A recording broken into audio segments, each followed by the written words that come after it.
The link between the Diocese of Sheffield and our German friends and fellow Christians, do you know quite a bit about how that came about? Because I know it predates your time as bishop. Yeah, it's been going for over 20 years now, and I took part in it for the first time last year. Anne and I went to Germany, and I was really struck by the depth of friendship and relationship, which goes back a whole generation now.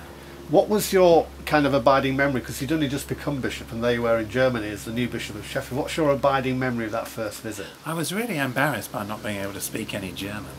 I was really struck by the courtesy of our German guests and hosts, and I really felt there was a proper relationship between the diocese and the Hattingen-Witten district. It was really very impressive.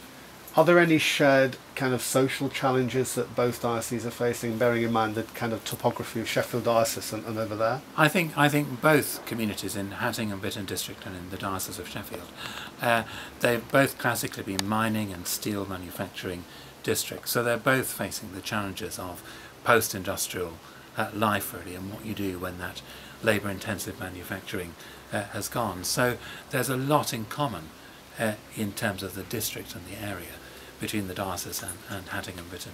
Now, each time these exchange visits take place, people come here like we go there. What type of things will you expect them to encounter when they come to South Yorkshire? Well, there's I think about 30 people coming at this time. We're really looking forward to welcoming them.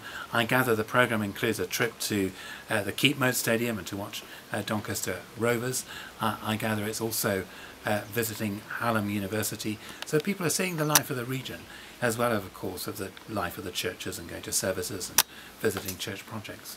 How would you encourage the diocese to embrace this partnership more? I mean, prayer is one way of doing it, informing yourself, perhaps through this diocesan website is another, but how can the link be made more alive as we look to the future? I think we'd really want to see a new generation of people taking up the link now.